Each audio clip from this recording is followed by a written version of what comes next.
Budi memberikan berkas-berkas yang berisi berita tentang kejadian yang menabrak Pak Cheng dan keluarganya. Supir truk tersebut bernama Liu Wei. Gao Chuan menyuruh Budi untuk menemukan supir truk tersebut untuknya. Budi menyanggupinya. Dan episode 1 pun selesai. Halo para kaum lebahaners, dimanapun kalian berada, mestinya kita tak luput dari suatu kenyamanan yang nikmatnya terhakiki, apalagi kalau bukan lebahan, ya enggak? Oke guys, pada video kali ini gue akan melanjutkan alur film series TV yang berjudul The Obsession episode kedua. So, daripada banyak kumat kami lagi, mari kita masuk ke filmnya.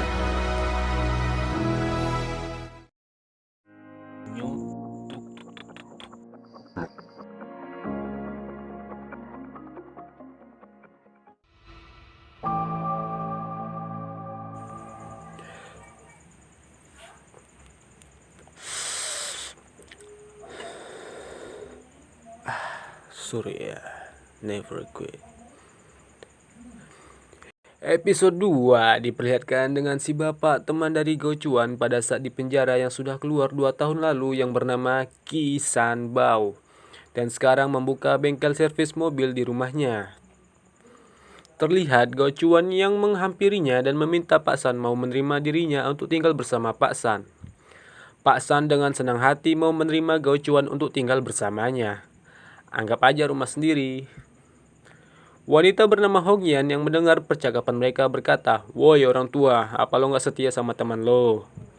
Hong Yan kurang setuju atas keputusan Pak San mau menerima Gao Chuan tinggal di rumahnya. Namun Hong Yan tak terlalu memperdulikan dikarenakan Pak San selalu menceritakan sosok Gao Chuan kepada Hong Yan. Hong Yan merupakan anak dari Pak San, namun Hong Yan tidak menganggap Pak San itu ayahnya. Dan ia juga tidak mau disebut Hong Yan, nama pemberian dari almarhum ibunya yang sudah meninggoy pada saat Hong Yan masih kecil. Ia membuat nama sendiri yang bernama Shindy, tapi tetap gue panggil dia Hong Yan. Hong Yan tinggal bersama Pak San dan juga anaknya bernama Lele, gak pakai bakar. Lalu kemana suaminya Hong Yan? Itu jangan tanyakan saya. Di film tidak dijelaskan tentang suaminya Hong Yan, kemana dia pergi, siapa dia, di mana kuburannya, apa makanan favoritnya, siapa tetangganya, apa warna tai. Jadi intinya hubungan Pak San dengan Hong Yan ini tidak baik seperti keluarga Rafathar dikarenakan ia selalu tinggal sendirian. Ibunya yang meninggoy dan Pak Harto yang astagfirullah Pak Harto, anjing kok Pak Harto, kibot tae. Dan Pak San yang dipenjara selama 13 tahun atas kasus pencabulan anak TK.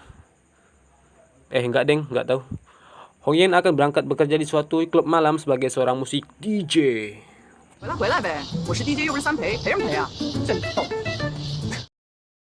Gao Chuan tertarik dengan mobil van tua yang berada di luar rumah dan meminta Pak San agar dia tidur di mobil van tersebut. Luo saat ini sedang bernostalgia di tempat kenangan masa lalunya bersama Gao Chuan sebagai tempat pertemuan rahasia yang hanya diketahui mereka berdua pada saat Gao Chuan menyamar sebagai anak buah Fei Zeng. Gao Chuan yang tak mau kalah juga ikut bernostalgia di tempat itu. Sekian lama tidak bertemu, akhirnya mereka berdua bertemu kembali yang rupanya mereka tidak bertemu selama 6 bulan setelah Gao Chuan keluar dari penjara. Luo meminta Gao Chuan pulang ke rumah dan bertemu dengan Hao Hao yang sekarang akan menjadi mahasiswa.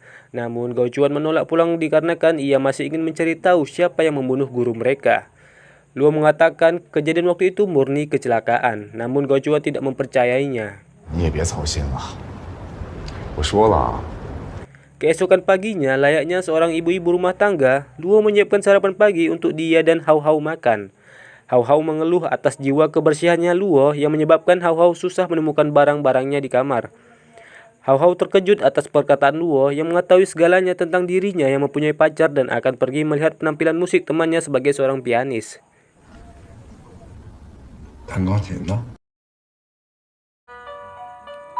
Oh yeah.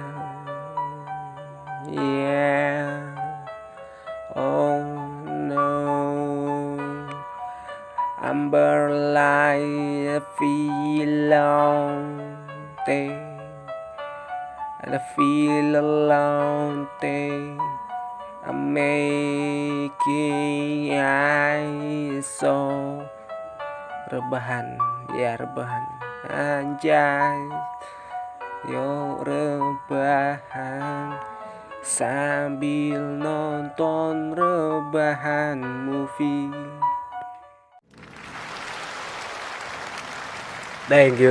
Aduh, makasih banyak. Makasih banyak. Udah cukup.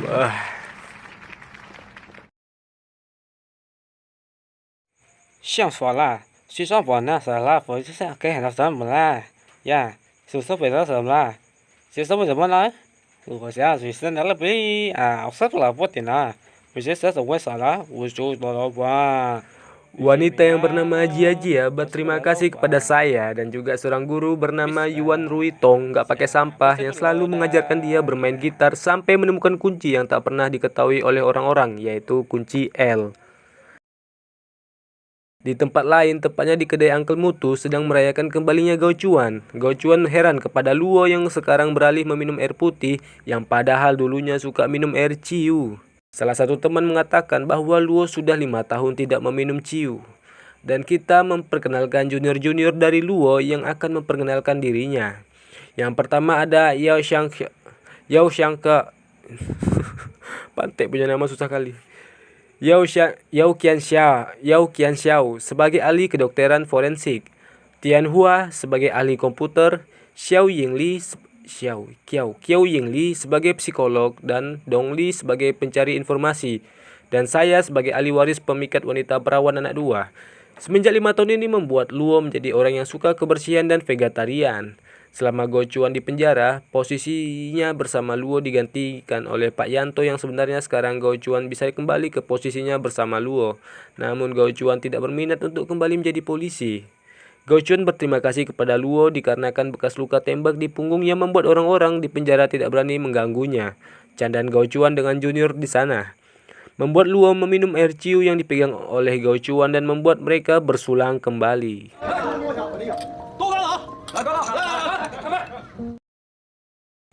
Setelah dari itu, Luo memujuk Gao Chuan agar mau menemui Hao Hao karena Hao Hao merindukannya.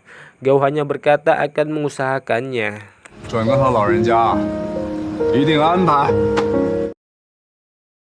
Lalu ia pamit pergi ke kantor polisi untuk menemui kawan lamanya.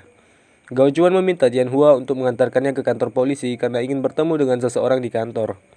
Sebelum memasuki kantor, ia menyembunyikan sumpit makanan ke dalam celananya seperti merencanakan sesuatu.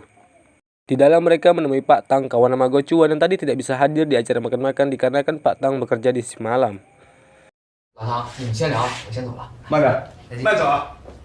Gao Chuan memberikan makanan yang ia bawa kepada Pak Tang untuk ia buang. Ya dimakanlah. Dengan sumpit yang telah disembunyikan Gao Chuan di dalam sempaknya, membuat Pak Tang mengambil sumpit di kafetaria kantor. Gao Chuan yang ditinggal sendiri mengambil kunci ruang nomor 33 dan menukarnya dengan kunci lain.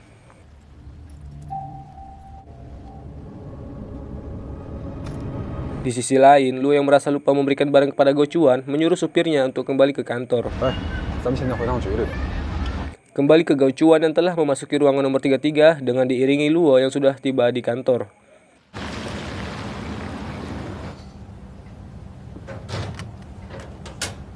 Luo bertanya kepada Pak Tang, apakah Gao Chuan sudah meninggalkan kantor? Pak Tang yang juga ingin tahu bercerita kepada Luo kalau ia tadi mengambil sumpit di kafetaria dan setelah kembali Gao Chuan sudah tidak ada di sini. Dengan mencurigai Gao Chuan masuk ke dalam ruangannya, seketika itu ia menelponnya. Gao Chuan yang sedang mencari berkas-berkas kepolisian kaget dengan HP-nya yang berdering. Luo yang mendengar suara telepon yang tak diangkat langsung menghidupkan lampu di ruangan tersebut. Dengan lampu yang menyala membuat Gao Chuan menyemeh Luo yang mengganggu ia yang sedang bernostalgia. Luo menanyakan kenapa telepon darinya tak diangkat. Gao Chuan menjawabkan, gue lagi bernostalgia, kenapa lu ganggu bangsat? Luo menyuruh Gao Chuan untuk bercerita di dalam ruangannya saja. Gao Chuan yang sedikit panik berkata, lupakanlah semua kenangan ini. Maksudnya lupakan kuncinya, pintu itu tidak terkunci. Luo bertanya, kenapa kau masuk ke ruangan ini? Gao Chuan beralasan ia mau menyelidiki dan tidak menemukan jejak wanita. Maksudnya adalah, apakah Luo telah memiliki seorang wanita? Lalu Gao Chuan bertanya balik, kenapa kau kembali ke kantor? Luo mengembalikan barang milik Gao Chuan yang ia simpan. Yang rupanya barang tersebut merupakan cincin yang Gao Chuan gunakan saat melamar kerja. Maksudnya saat melamar Hui Hui menjadi kekasihnya langsung di depan Ngaceng. Apa sih? Langsung di depan Pak Cheng.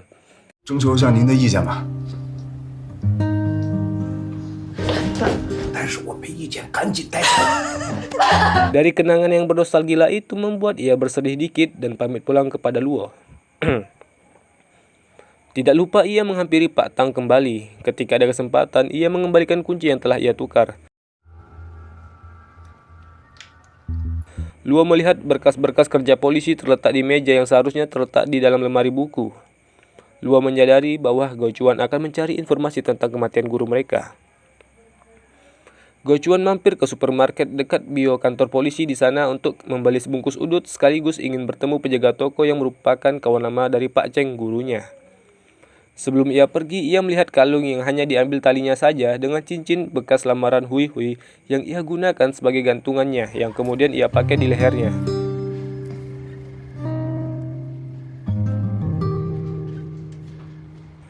Ketika akan menghidupkan sebatang Luffman, tiba-tiba HP Gocuan berdering, yang rupanya Budi yang menelponnya dan memberitahukan ia menemukan Feng Bo yang bekerja sebagai antek dalam membagikan brosur karaoke di Huayang North Road. Gocuan langsung menuju ke sana. Setiba di tempat karaoke, Gocuan langsung bertemu dengan Feng Bo di toilet.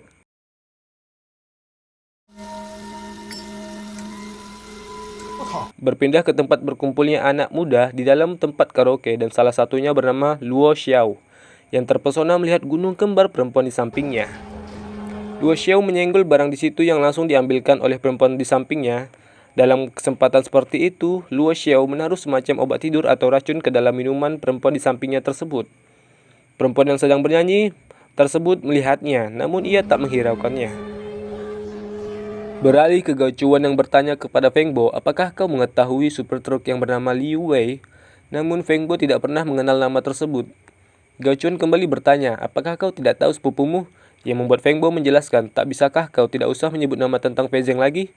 Ketika ia meninggoy, ia selalu terkena masalah dari musuh-musuhnya Fei Zeng. Ia berhenti bekerja di tempat pemandian dan bekerja menjadi mucikari untuk gadis-gadis di luar sana. Gocuan berkata, saya diberitahu anak buah Fei Zeng tentang kau. Mungkin yang ia maksud adalah Qiang di episode 1 yang mengganggu Gocuan di penjara. Feng Bo yang panik berkata kalau dia tidak terlibat dengan hal itu, membuat Gocuan mengambil tindakan agar Feng Bo mau buka mulut. Feng Bo yang makin panik langsung menyebutkan nama Stephen yang mempunyai nama asli Duan Yezun yang sudah dikeluar dari penjara tahun lalu dan sekarang bekerja memungut uang parkir di pinggiran utara. Kembali ke perkumpulan anak tolol, Luo Xiao memuji suara perempuan yang bernyanyi tadi yang bernama Liu Nan. Seperti orang-orang pada umumnya, Liu Nan berkata, suaraku biasa aja kok. Dan bilang kalau Zhang Jing lebih profesional dalam bernyanyi yang merupakan nama dari perempuan di sebelah Luo Xiao. Luo Xiao yang ingin mendengarkannya sekaligus membuktikannya, meminta Zhang Jing bernyanyi sebuah lagu untuknya. Namun, Zhang Jing menolak dan beralasan sudah jam 11 waktunya ia makan kiko. Maksudnya waktunya ia pulang ke asrama. Teman-temannya di sana memujuk Zhang Jing agar tetap di sini.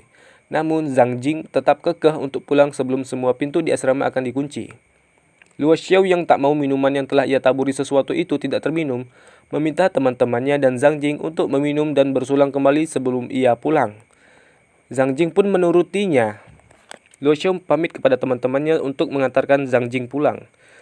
Setibanya di depan asrama, Zhang Jing berterima kasih karena telah diantarkan pulang. Sebelum keluar dari mobil, Luo Xiao ingin meninggalkan sesuatu untuk mereka kenang. Zhang Jing yang gak mau dirinya tak suci lagi menolaknya. Zhang Jing menahannya dan terjadi adegan kresek-kresek dari kantong belanjaan yang saya beli tadi. Gocuan dan Feng Bo berjalan bersama dan berpapasan dengan Luo Xiao yang rupanya Feng Bo mengenalnya. Gocuan menanyakan siapa dia. Feng Bo menjawab kalau dia adalah anak orang kaya yang sangat kaya raya. Keesokan paginya di dalam kantor polisi, Luo memberikan dokumen kasus minggu yang lalu kepada Dou. Qian Xiao menghampiri Luo dan ingin mengatakan sesuatu, namun ia gugup untuk mengatakannya. Qiao Yingli langsung menegaskan ke Luo kalau Qian Xiao ingin mengajaknya menonton bioskop dan telah membeli 2 tiket untuk dirinya dan Luo. Namun Qian Xiao yang masih gugup mengelaknya dan berkata kalau ia ingin mengambil cuti dengan alasan sedang sakit gigi. Luo pun mengiyakan.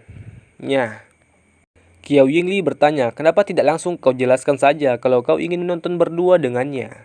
Kau kan menyukai Luo. Namun Qian Xiao menjawab kalau ia tidak berani mengatakan hal tersebut. Yang membuat Dou meminta Qian Xiao untuk memberikan tiket nonton bioskop kepadanya yang akan dipakai bersama istrinya. Daripada kebuang sia-sia. 千鸟他怎么了？牙疼。